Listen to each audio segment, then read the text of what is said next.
Hey there, deep diver. Ever wish you could just download ancient wisdom, directly into your brain? Like a software update, but for your soul. Exactly. And today's deep dive is kind of like that. We're getting practical with Stoicism With a little help from the Daily Stoic. by Ryan Holiday and Stephen Hanselman. We've got a stack of reviews here ready to pull out the most useful bits. The stuff that can actually help us navigate this crazy thing called life.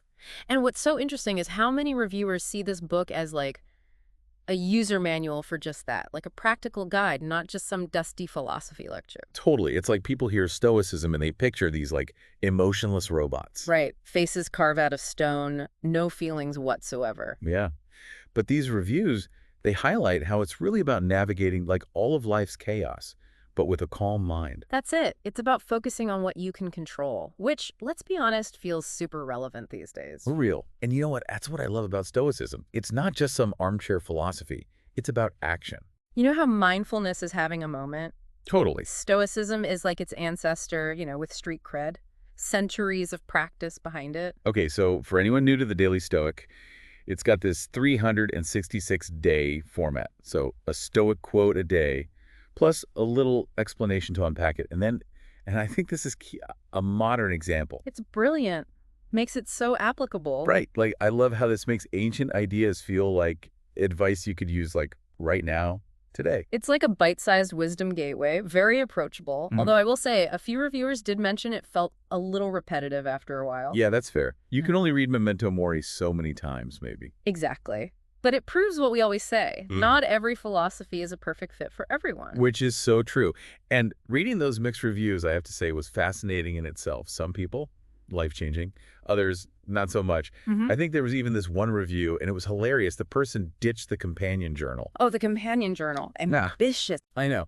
But this reviewer was like, some days I had nothing to write. Other days, it was like a whole philosophical explosion. I can relate to that. And, it just highlights how personal this journey is. Yeah. You have to find what works for you. A book, even one rooted in ancient wisdom, it's not like a magic solution. It's true. So I think let's ditch the intro and dive into the good stuff, the Stoic takeaways that really resonated with us and with the reviewers. Sound good? Let's do it. Okay, perfect. One that reviewers kept mentioning was this idea of focusing on your circle of control. Oh, I love that one. So as your circle, right?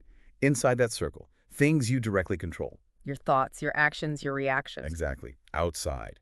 Everything else. Other Oh. people, the weather, pandemics, you name it. The things that keep you up at night, probably. For real. But Stoicism says focus your energy on what's inside that circle. It's such a simple concept, yet so powerful. Right. And especially today. It's timeless, but so relevant. One reviewer said Stoicism helped them find peace amidst the total chaos of the pandemic. And I think that's it, right? It's about controlling your response to what life throws at you, because that's the only thing you really can control. Which leads us to another Stoic principle that really seemed to resonate with readers, this emphasis on action over words. Don't just talk about it, be about it. Right. Oh, 100%. Oh. I think there was even one reviewer who was raving about how the book pushed them to build, good habits instead of just reading about them. There's a big difference. Huge. Because it's okay, knowing this Stoic wisdom, that's one thing, but living it, that's the real challenge. And the reward. It's about aligning your actions with your values, actually walking the walk. And, this connects to this Stoic idea of virtue being the sole good. Okay, see, now that sounds very intense. Am I supposed to be a saint now if I'm going to be Stoic? No. It's not about being perfect at all, but it's about striving to live in accordance with your principles, right?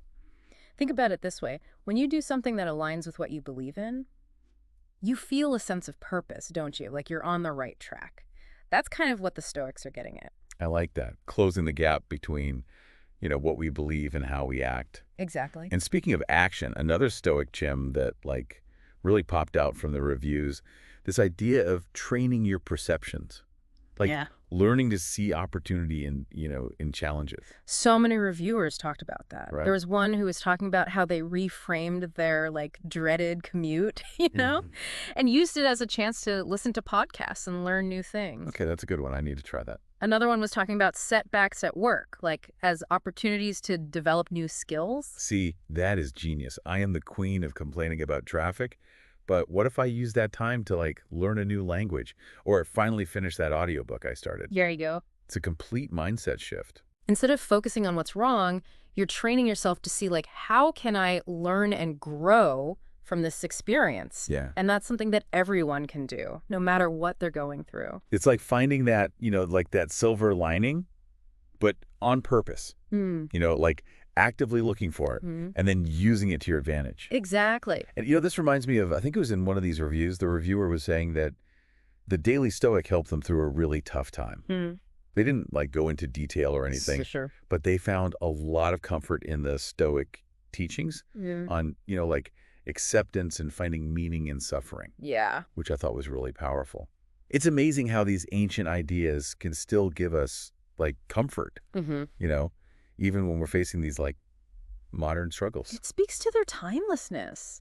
I mean, think about it. We still experience the same things people did thousands of years ago. Joys, sorrows, hopes, fears. It's also the same, right? Stoicism just provides this framework for navigating all of it, these universal human experiences. It's like, I don't know, no matter how much technology advances or how much the world changes, we're all still just humans trying to figure things out. Exactly. And while we've mostly focused on, the positive aspects of Stoicism, it's important to acknowledge that some reviewers did find certain ideas, well, challenging. Oh, for sure. Like the whole concept that we don't control our destiny, for example. Oh, yeah. That one's tough. Or that a situation isn't, like, inherently good or bad, but our perception makes it so. Right. And those ideas, I get it. Those can be tough pills to swallow, especially if you're in the middle of something really hard. Like one reviewer who was struggling during the pandemic, they really wrestled with that not controlling our destiny thing. Like they were arguing that even if we can't control, like external circumstances, we do still have a choice in how we respond. And that's such a crucial distinction, right? Because it's not about, like, resigning yourself to fate, It's about recognizing what you can influence. Your attitude, your actions, your mindset. It's about weathering those storms, but with a little more, like, resilience. It's like that classic serenity prayer.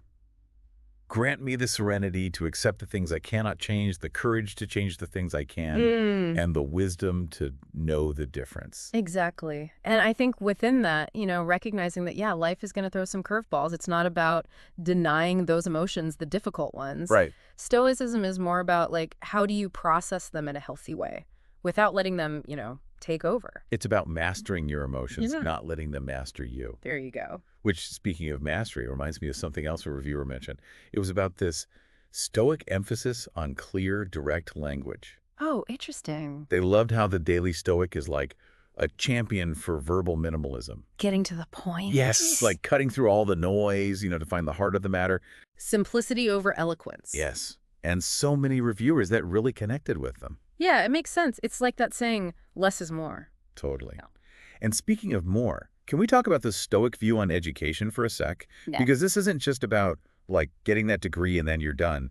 Stoicism is all about continuous learning, right? Oh, absolutely. Lifelong learning. In fact, one reviewer was so into the Daily Stoic, they were like, that's it. I'm diving into the primary sources. Amazing. Seneca, Marcus Aurelius, Epictetus, the OGs. That's awesome because it's like you can get the Cliff's Notes version, but there's nothing like going straight to the source, 100%. And that's what's so cool about Stoicism. It stood the test of time. Like, these ideas resonated thousands of years ago. And guess what? They still offer valuable tools for us today. Totally. It's like we took a deep dive into the past and we came back with ancient wisdom for like right now. And I think that's what I love about what we do here. It's just the beginning, So to all of our listeners out there, what will you do with all of this Stoic knowledge? We urge you to check out those primary sources, see what resonates with you. Happy exploring, everyone.